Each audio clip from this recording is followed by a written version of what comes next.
Salam dostlar, hər vaxtınız xeyir. Mən Günel Qacar. Deməli, sınavımızın izahına başlayıram.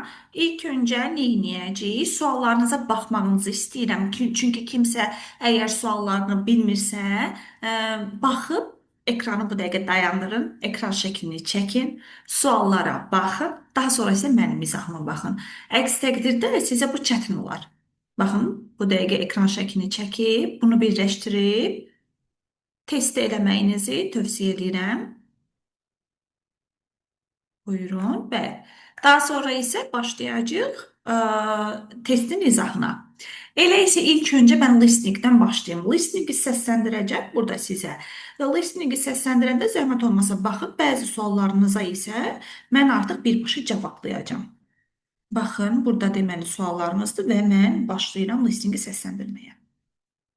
Hey, Warren. Hey, how's it going? Good. I thought today we could talk about childhood dreams. You were 10 years old. What did you want to be when you grew up? Well, actually, it's a little embarrassing. I wanted to be a truck driver. I thought it would be really neat because you can just travel around everywhere and see different places all the time, and you're always on the move. But I didn't become a truck driver. When did your dream change? When I was around 15, I thought it would be a lot cooler to be a rock star. Rock star? Yeah, a rock star. I really liked electric guitar at the time. What kind of rock star did you want to be? A heavy metal rock star? Or a grunge rock star? I guess versatile would be the word. I liked playing a lot of heavy stuff, and maybe some folk music as well. So then when you were 20, did you still want to be a rock star? No, I didn't. I actually wanted to be a classical guitarist by then. Okay. What is a classical guitar? Well, it's not just classical music. A classical guitar is, for one thing, the type of guitar. It has nylon strings, not the steel strings like you see on a folk guitar. Okay. And there are different styles you can play on it, like Spanish music or flamenco, or South American music, some classical music like Beethoven, or Baroque music like Bach. And so now you are older. Did your dream come true? Yes, but I actually decided to change my dream after I became a classical guitarist. So what's your dream now? Well, my dream now is to become a university professor. Oh, and are you making steps to achieve that dream? I am actually. I'm working at a university now, not as a professor, as a part-time lecturer, but I'm taking some courses and studying hard, and hope that my future will allow me to become a professor. Okay. Well, unless you change your dream again, I bet you'll achieve your dream. So good luck. Thank you. Bəli, listeningimiz asandı idi, çətin deyil, narahat olmayın. İndi isə başlayaq birinci sualımızdan. Deməli, dostlar, birinci sualımızda nə deyir? Deyir ki, düzgün variantı seçin. A variantında deyir ki, onun valideynləri onu təsirləndirdi. Yox. B variantda deyir ki, o universitetdə professor olmaq istəyir. Bəli, bu variantı biz götürürük. Çünki o universitetdə professor olmaq istəyirdi. Mən burada yazını da aktivləşdirsəm əslində çox rahat olacaq. Yox, belə gedim. Deməli, istəyirdi ki, universitetdə professor olsun. Bu variantı çox adam götürür. Amma burada bir hissə var. Always. Bax, bu always-ə görə mənim variantımı səhv götürdüm. Niyə? Həmişə yox. Bu adam həmişə olmaq istəmirdi axı. Bu adam 20 yaşından sonra dedi. Çünki o vaxta qədər ya truck driver istəyir, sonra rockstar istəyir, ondan sonra gitarist olur. İndi də deyir ki, mən universitet professor olmaq istəyirəm. Ona görə bir variantımızı səhv götürürük. Yaddan çıxartmayın. Bu variantı da getdim. Sonra davam edeyim bir dəqiqə. Aha. Aha. Sonra davam edirəm bu biri sualımızdan ki, he does not believe his future. O inanmırdı ki, o gələcəkdə şey olacaq, professor olacaq. Xeyr, inanırdı. Hətta hal-hazırda da lecture dərs deyir, leksiya dərs deyir universitetdə. Amma D variantına baxın, deyir ki, o uşaqlığından bəri tez-tez fikrini dəyişir. Bəli, bu variantımızı biz düzgün götürürük. Uşaqlıqdan bəri tez-tez dəyişir. Bu suala ehtiyatlı olun. Sıralama ilə getməyin demin testlərində. Deyir ki, hansı sualın cavabı var? Warren'ə kim öyrətdi gitar ifa eləməyi 15 yaşında? 15 yaşında gitar ifa eləsin, amma kim öyrətdi sualı yoxdur. Ona görə biz bu variantı götürmürük. Ee, 20 yaşında Warren nə olmaq istəyir? Artıq bu variantımıza cavab verə bilərəm. Çünki o 20 yaşında artıq professor olmaq istəyir. Və buna görə də mən B variantını düzgün götürə bilirəm. Ehtiyatlı olun sual əvəzliklərinə. Məsələn, dezavantajı nədir? Truck driver bu haqda yoxdur. Part-time lecture-da kim ona varını part-time şeylədi, lecture elədi. Universitetdə bilmirik bunu. Kim sualın cavabı yoxdur. Sonra classical guitar olanda biraz böyüdüm ki, bu sizə rahat bilən gəlsin. Hə, classical guitar ifa eləyəndə o axırıncı dəfə nə vaxt ifa eləyib biz bilmirik. Ona görə cavab B oldu. Warren rockstar olmaq istəyirdi. Niyə? Çünki o deyirdi ki, bu daha cooldur, bu daha yaxşıdır. Və ona görə biz variantımızı much better deyib bu variantı götürürük ki, yəni he thought it would be much better, daha yaxşıdır. Bu sualı eşitdiniz yəqin ki, hansı musician Warren-ə şeydir 15 yaşı olanda Warren hansı növ musician, musiqici olmaq istəyirdi? Heavy metal rockstar deyirdi. Bu sualda gördük ki, birinci truck driver'dı, sonra rockstar'dı, sonra classical guitarist və university professor. İndi keçək mətnimizə. Dostlar, mətnimiz bizim qəbula düşmüş eyni qəbula düşmüş mətndir. Vay, çox böyük şeylər.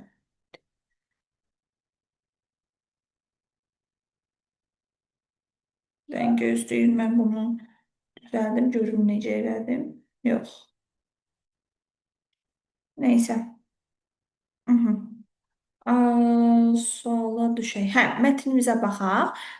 Bu mətn deməli Levi Strauss'un minerlər üçün hazırladığı cinsdən, ümumiyyətlə cins söhbəti necə yaranır o mətndir və bu mətn qəbula düşüb. Ona görə ehtiyatlı olaq bu mətndən. Yəni 1853-cü ildə cavan bir dərzi Almaniyada Levi Strauss adlanır. O San Franciscoda işləyirdi. Sonra canvas satmağa başlayır minerlərə. Minerlər də nə deməkdir? Mədəncilərə. Hansı ki deyir ki onlar o bir vaxtı tent üçün, yəni çadırlar üçün hazırlardı. Sonra bir gün bir miner Levi'yə gəlib yaxınına deyir ki, mən daha durable istəyirəm. Yəni durable nədir? Daha bir davamlı olmaq istəyirəm gold minesda işləmək üçün. Sonra Levi qərar verir ki, bir neçə şalvarları da out of canvas for miners eləsin. Yəni canvasdan düzəldilmiş bir neçə şalvar düzəltsin minerslar üçün və çox yaxın müddətdə o bütün canvasları, canvas trousers-ları hazırladıqlarını satır. Çünki o çox bəyənir axı və onlar və minersların nə istədiyi, necə istəyir onlar idi. Daha sonra bu şey olur, deməli, halbuki canvas deyir ki, olduqca ağır və daha bərk idi. Levi daha sonrasında başladı artıq bir fabrik axtarmağa. Tezliklə o yeni növ bir fabrik, Fransadan gətirilən yeni bir növ fabrik gətirdi, hansı ki Nimes adlandı. Yəni yeni fabrik deyəndə parçanı nəzərdə tutur burada, Nimes adlandırdı. Amerikanlar deyir bunun de Nimes adlanır, amma bunun adı get-gedə dəyişdi və denim oldu. Yəni denim başa düşdüyünüzdə, yəni artıq materialı nəzərdə tutur. Denim deyir biraz daha yüngül idi kanvasdan, amma deyir çox uzun müddətli idi və ideal idi minerlər üçün. Və bu formatda gedir. Sonra bu miner daha gedir Asiya ölkələrinə, digər ölkələrə. Cin deyir ki, çox klassik oldu Amerikada. Ay, dəqiqə. Hə, deməli, çox yayğın olmağa başladı və İkinci Dünya müharibəsindən sonra cins bütün dünyada məşhur olmağa başladı. Bugün də cins hər yerdə məşhurdur. İndi keçək suallarımıza baxaq. Baxın dostlar, burada deyir ki, hansı statement true və ya da false-dur? Cins ilk öncə ilk önce Asianlar tərəfindən geyinilib. Yəni biz burada ilk öncə Asianlar, Asiyalılar tərəfindən geyinilib səhv götürürük, çünki söhbət Amerikanlardan gedirdi. Ona görə biz bu variantı false götürürük. Deyir ki, çox manufaktura kostuna görə cinslər, yəni bunun üçün şeyi manufaktura fabrika qiyməti çoxdur. Cinslər Amerikada çox nadirən satılırdı. Yəni indi biz burada bunu düzgün götürəcəyik. Çünki axır hissələrimizdə nə deyir? Deyir ki, nə produced cause production. Bax buralarda bir şey var idi ki, produce olunan çox populyar idi və bahalı idi. Mən indi o hissəni tapıb sizə göstərəcəm. Biləcəksiniz bircə dəqiqə. Yəni bu baha şey olurdu.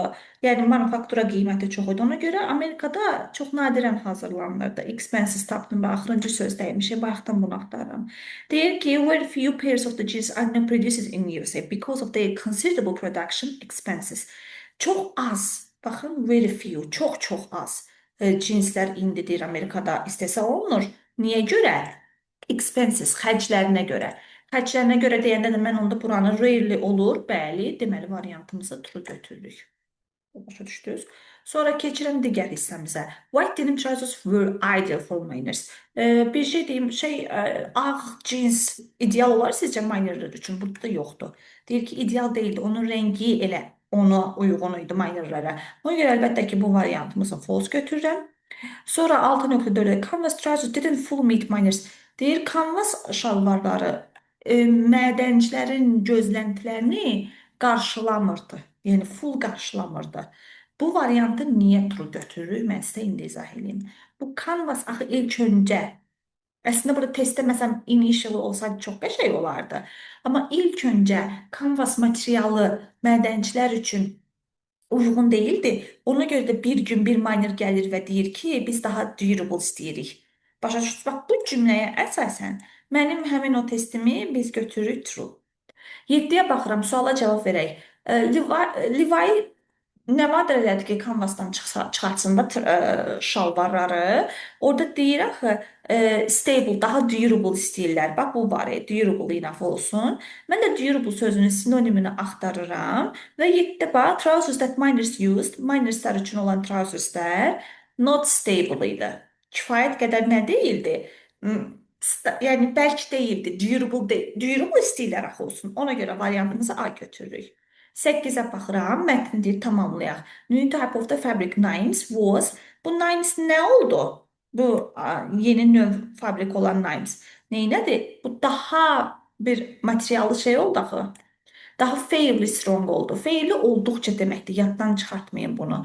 Kifayət qədər, yəni olduqca güclü bir material idi. Minor nə demək idi? Minor yerin altında işləyən, mineralları qəbul etmək üçün yerin altında işləyən bir şəxslərdir. Yəni mədənçilərdir. Ona baxıram, hansı sualın cavabı var. Hansı faktura new fabric faktorisi? Bu factory, manufacture the new fabric cavabı düzgün götürməyibdim. Niyə görə? Siz burada Nimes deyirsiniz, amma Nimes sonradan denim oldu deyir. Yəni bu bir növ new type of the fabric başqadır, faktura başqadır. Yaxşımı? Factory başqadır, fabrik başqadır. Ona görə factory deyil bu. Bu sadəcə materialın adını deyil. Deyək, birincini düzgün götürmürük. 2-yə baxıram, Amerikada bu necə məşhurlaşdı? Daha hamı istifadə elədi. Ondan sonra da material yaxşı oldu və bu məşhurlaşmaya başladı. Neçə dənə canvas Levi satdı bilmirik. Niyə görə kovboyslar rəngini xoşladı və yaxud da xoşlamadı bilmirik. Yəni belə bir şey yoxdur. Hansı ölkələrdə daha çox satılır? Asian ölkələrində daha çox olur. Asiya ölkələrinə daha çox şey oldu, axı getdi. Onu demək istəyir. 2-5-də cavabım oldu. Mətnin izahına başlayaq. Deməli, burada baxırıq, deyirik ki, 1920-ci illərə qədər, yəni burada polislər az idi. Ümumiyyətcə, Londonda polislər demək olar ki, yoxdur, amma bu günümüzdə hər yerdə polislər var və çox az adam gecələr şəhəri qoruyurdular və onlar çox pul almırdılar və 500 il əvvəl təqribən London getdikcə böyüməyə başladı və şəhər çirklənməyə başladı və çoxlu insanlar kəsblamağa başladılar və buna görə də bir çox oğrular kim pul oğuruydular küçələrdə də onlar artıq evdə qalmağa başladılar bu mümkün qədər və hökumət də deyir insanları cəsarətləndirdilər ki, bunlara yəni oğruları tutsunlar. Amma sistem o qədər yaxşı işləmirdi. Çünki bir çox insanlar belə bir situasiya yaradırdılar ki, həqiqi oğru kimi özlərini qələmə verirdilər ki, çoxlu pul götürsünlər. Belə bir formatda olanda, amma sonradan artıq polis sisteminin necə var olmağından çoxlu cinayət baş verməyə başladı və bu cinayətlərlə cinayətin öhdəsinə gəlmək üçün yeni bir sistem yaratdıqlarını dedilər və bunu da eləyən ən çox Henry Fielding oldu. Crime-a ən çox qabağını alan. O neyinə çoxlu jurnallar elədi ki, kriminalların qarşısına alınsın. Sonra onun ölümündən danışdı, onun qardaşından danışır. İndi isə gələk suallarımıza 11.1-ə. Deyirik ki, 1920-ci ildə ancaq kişilər polis kimi işləyirdi. Bəli, bu variantımızı biz düzgün götürürük. Deyir ki, 500 years ago, Londoners tend to be outside a lot. Nə deyir? Deyir ki, 500 il əvvəl Londonlar çöldə daha çox meyil edirlər. Tend to meyil eləməkdir. Əksinə səhvdir, çünki çöldə çoxlu oğrular olduğuna görə onlar evdə qalmaq istəyirdilər. Baxın, bu cümləmizə əsasən gedirəm. Sonra keçirim digər sualımıza, hansı şeydə 11.3-ə. Çöldə qoruyan kişilər az pul alırdılar. Bəli, düzgündür, onların çox az pulu olurdu. London deyir ki, əvvəllər çox az adam, şəhər yerlərini, yəni çox az kişi qoruyurdu o vaxtda çox az adam var idi. Bəli, bu da variant düzgündür. Çünki əvvəl yəni az idi, sonradan sistemin böyük olmasından danışdıq. Keçirəm digərinə. Fifth paragraf. 5-ci paragraf nə ilə başlasın deyir. 5-ci paragrafa baxaq. Birinci gedək baxaq. 5-ci paragrafda nədən danışır? Deyir ki, onun çıxardığı bu jurnallar, yəni həmin bunlar, yəni bu şeylər onlar daha çox özünü bu müxtəlif cinayətləri, faktları investisiya eləmək üçün, ortaya çıxarmaq üçün buna həsr olunmuşdur. Yəni nələr? Jurnallardan söhbət gedir. Ona görə, yəni bu nəsə yaradır və bu yaratdığı şeydə daha çox onların bu cinayətlərin ortaya çıxarmasından danışırdı. Ona görə də biz 12-də B variantını götürürük ki, also spread awareness, yəni criminal problems about it. O yazılarında cinayət problemləri ilə bağlı olan agahlığı yayırdı. Bəli, bu variantımızı biz ona görə B variantını düzgün götürürük. Sonra davam edirəm digər hissəmizə. Cümləmizi tamamlayaq. Birinci metropoliten polisi yaradıldı. Metropoliten polis nə vaxt yaradıldı, necə oldu yaradıldı? Biz burada deməli B variantını niyə götürürük? Most police officers were working on foot. Onlar nə edirlər? 7-ci paragrafa baxaq. 7-ci paragrafda danışır. Deyir ki, most of them worked on foot. Baxın, bu hissəmizdədir. Most of them worked on foot, but few rode horses until 1920. All the police in the London were men. Biz bu variantımıza görə 13-də B variantı götürürük ki, bir çox adamlar piyada idilər. Ona görə variantımızı götürdük. B variantı. Davam edelim. Dedicate həsr etmək deməkdir, öz nəyəsə həsr eləmək. Bunu da nə götürürəm? Yəni bir şeyə daha çox diqqət vermək. Həsr edirəm özümü ona. Daha çox ora diqqətimi verirəm. Bu variantımızda 14-də Y variantı olur. 15-ə baxaq indi hansı sualların cavabı var. Where did the name Bow Street come from? Bu Bow Street Runners'ın adı hardan gəlir? Bu variantımız var idi. Düzgün variantı idi. Baxın, deyir ki, they were like police officer and were called Bow Street because, çünki onlar Bow Street'in yanında yaşayırdılar. Ona görə variantımızı biri düzgün götürürük. Sonra 2-yə baxıram. Niyə görə why did not the government's reward system work? Bu government'in reward sistemi niyə görə çox yaxşı işləmirdi? Çünki elə ona görə də bir çox adamlar gediblər özlərini rewards'ı, yəni bir çox government insanları cəsarətləndirirdilər ki, oğrular tutsunlar, amma onlar sonradan yenidən onlara rewards, yəni mükafat verirdilər. Və sistem yaxşı işləmirdi, çünki bir çox insanlar situasiya yaradırdılar real oğruları imitasiya eləmək üçün. Sualımızın cavabı da oldu mu? Oldu. 3'e baxıram. Henry Fielding jurnalları necə kömək elədi insanlara? Axı bu variantımızda dedik ki, bu jurnallar sayəsində, bu yazılar sayəsində kriminallara, müxtəlif kriminallara danışığı başlatdıq. How much nə qədər qazandı söhbəti yoxdur. Niyə görə öz adlarını why did the Wall Street Journalist like deyim, niyə adlarını xoşlayır elə bir variant da yoxdur. 16-ya baxaq. 16-da zamanı soruşur, yadda saxlayın nəyi? Əgər zamanın qabağında for varsa, bu artıq mənə bitmiş davam edicilik göstərir. Yəni had been ing və yaxud da have been ing. Yaxşımı? Burada da had olduğuna görə mən bu tərəfdə keçmiş zaman uzlaşdıracağam, came olacaq. Deməli, test anladıq. For mənə bitmiş davam ediciliyi göstərir. The teacher to pay attention'dan sonra to gələcək. Pay'dən sonra to. Bax, bunlardan sonra to gələcək.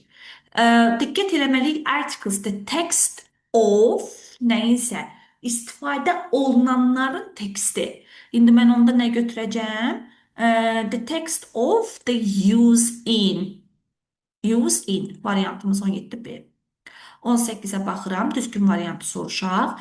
Else-dən sonra isim gəlməz. Else-dən sonra isim gəlməz. Bunu yadda saxlayırıq.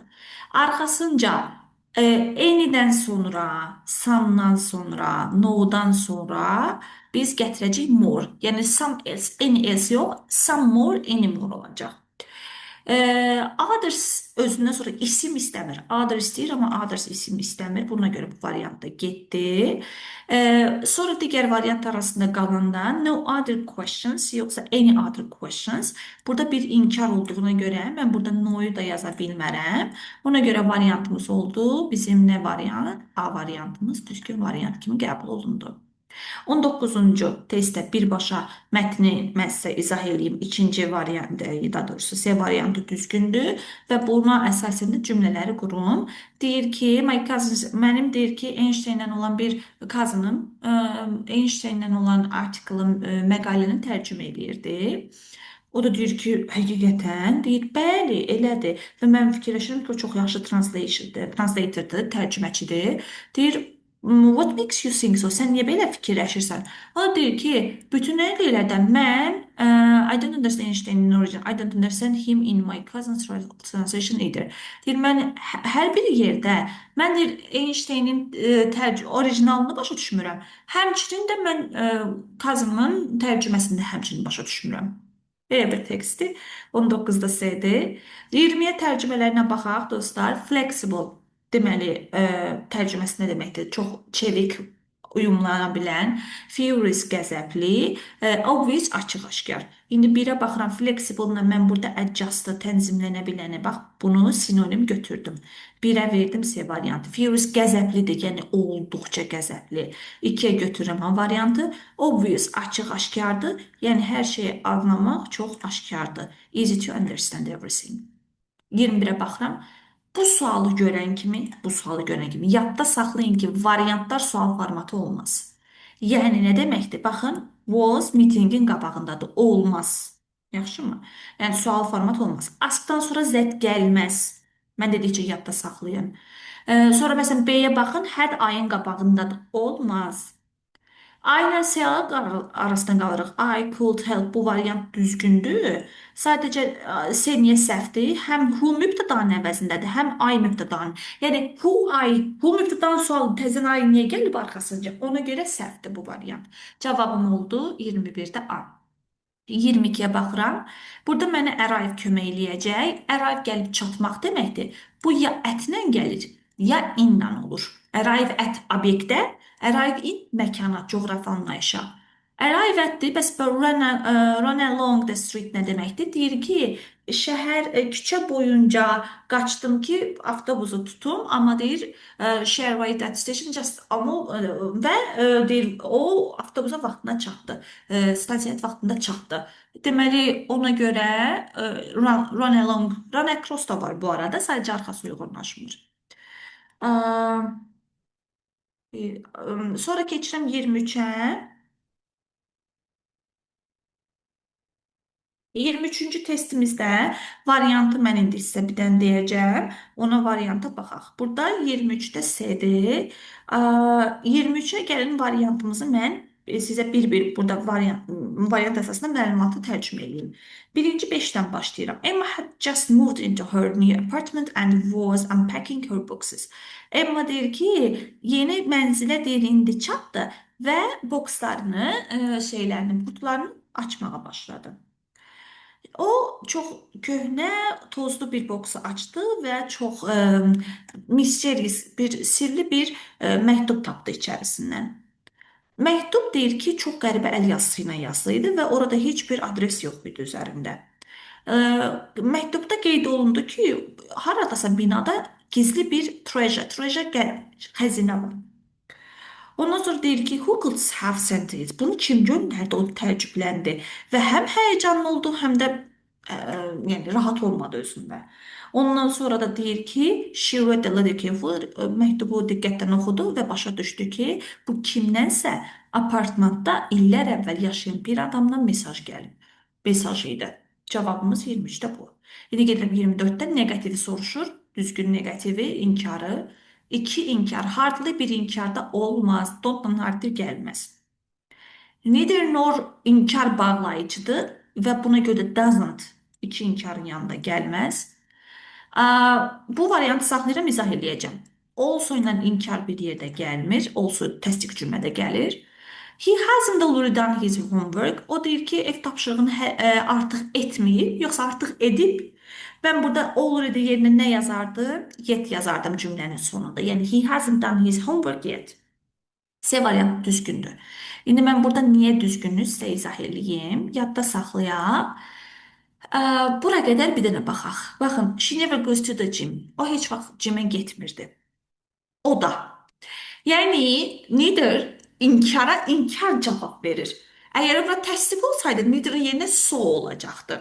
Yəni, o heç vaxt inkara getmir, cimə getmir, o da. Və buradakı daza fikir verin. Mənim bu cümləm indiki zaman olduğuna görə, burada da köməkçi feilim daz indiki zamandadır. Bura keçmiş olsaydı, bura keçmiş olacaqdı. İndi keçirəm 25-ə, çox qəşəng sualdır. Deməli, burada baxırıq 1-ə. Before var. Before bitmiş zamanlıq istəyir özündən əvvəl. Və baxıram burada has been written və had been given. 2 dənə bitmiş zamanım var. Əla. Yəni ikisi də ola bilər. Səbəbini izah edeyim. Çünki burada arxasınca nə keçmişlik, nə indikilik bir şey yoxdur deyə mən ikisindən birini çıxarda bilmirəm. Yəni 1-ə A və Y uyğundur. 2-yə baxın. Dostlar, by varsa, bax bundan ehtiyatlı olun. Çünki gələn aya qədər deyir. Gələcək zamanı by, bitmişliyini bildirir. Unutmayaq bunu. By next month. Ona görə gələcək bitmiş lazımdır mənə. Gələcək bitmiş də nədir? Will have been completed. Unutmayaq bunu. Və 3-ə baxıram. Next olduğuna görə gələcək sadə zamandır. Yəni növbəti prezentasiyada bu instructionlar neynə ediləcək? İzah olunacaq. İzah olunacaq will be explained. İndi mən varianta baxıram. 1-ə A, Y, 2-yə D, 3-ə isə B. Yəni, Y variantımızı düzgün götürürük. Bu qədər dostlar. İnşallah ki, rahat gəlmişdir sizə. Növbəti sınaqlarda, izahlarda görüşənədək.